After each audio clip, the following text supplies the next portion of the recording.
Hello, আসসালামু আলাইকুম viewers. আর একটি নতুন ভিডিও নিয়ে আপনাদের সামনে উপস্থিত হলাম। আজকের ভিডিওতে মূলত আমি আলোচনা করব দেশি মুরগি সঠিক বয়স হওয়ার পরেও সঠিক গ্রোথ না আসার কারণ কি, অর্থাৎ কিসের অভাবে দেশি মুরগি সঠিক পরিমাণ গ্রোথ আসে না। আপনারা যারা দেশি মুরগি পালন করে থাকেন, অনেক সময় দেখা যায় দেশি মুরগির 3 মাস হয়ে যাওয়ার পরেও কিন্তু সঠিক পরিমাণ ওজন আসতেছে না, দেখা যাচ্ছে 200 থেকে 300 গ্রাম হয়ে আসে। এখন আপনারা অনেকেই কিন্তু দেখা যায় দেশি মুরগিকে ধান, চাউল বা ভাত এরকম ধরনের খাবার দেন। এগুলোতে কিন্তু মুরগির গ্রোথের জন্য যে প্রোটিনটা দরকার তা কিন্তু নেই। এজন্য আপনারা যদি এগুলোর পাশাপাশি প্রোটিনযুক্ত খাবার খাওয়াতে পারেন, তাহলে কিন্তু মুরগির ওজন দেখা যাবে 2 থেকে 3 মাসের মধ্যেই প্রায় 1 কেজির মতো চলে আসবে। এজন্য আপনারা নিয়ম করে অবশ্যই কিছু প্রোটিন ব্যবহার করতে হবে। যদি আপনারা মুরগিকে ফিড খাওয়াতে চান, সেক্ষেত্রে ব্রয়লারের ফিড যদি খাওয়াতে পারেন 15 থেকে 20 দিন পর্যন্ত ব্রয়লার স্টার্টার, এবং এরপরে যদি আপনারা গ্রোয়ার খাবার খাওয়াতে পারেন ব্রয়লার, এটা একদম সহজ হিসাব, এতে আপনাদের টাকা খরচ হবে। তাহলে কিন্তু এগুলো ব্রয়লারের ফিডে কিন্তু প্রচুর পরিমাণে প্রোটিন থাকে, যা ওজন বাড়াতে কিন্তু অনেক সাহায্য করবে, কিন্তু এটাতে আপনাদের খরচ অনেক বেশি হবে। তবে লাভজনকও কিন্তু হবে, কারণ দেশি মুরগির দাম কিন্তু অনেক বেশি থাকে।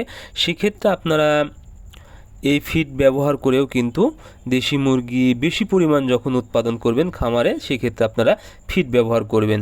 এখন বাসা বাড়িতে যদি পালন করেন এবং অল্প সংখ্যক পালন করেন এবং বেশি লাভ করতে চান, অর্থাৎ কম টাকায় প্রোটিনের পার্সেন্টটা ঠিক রাখতে চান, সেক্ষেত্রে আপনারা কিছু প্রাকৃতিকভাবে বা কিছু জিনিস আপনাদেরকে ব্যবহার করতে হবে।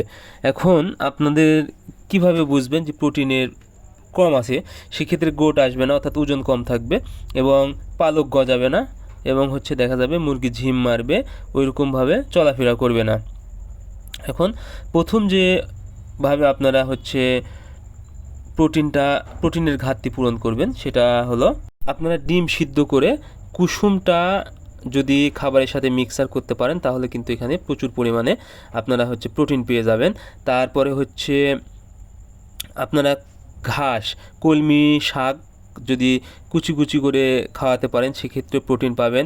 তারপর সরিষার খোল যদি ভিজিয়ে রেখে খাওয়াতে পারেন, তাহলে কিন্তু এখানে প্রায় 30% মতন কিন্তু আপনারা প্রোটিন পেয়ে যাবেন। এবং রাতে যদি লাইটের নিচে থেকে পোকা মুরগিকে খাওয়াতে পারেন, তাহলে কিন্তু যথেষ্ট পরিমাণ প্রোটিন চলে আসবে।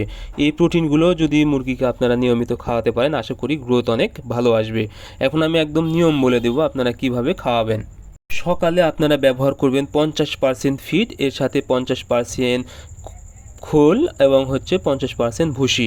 দুপুরে দিবেন আপনারা ঘাসের কুচি প্লাস ডিম, এবং আপনারা রাতে 50% যদি ফিড দিতে পারেন এবং নিমের পাতার পানি দিতে পারেন, তাহলে মুরগির ওজন ডাবল চলে আসবে।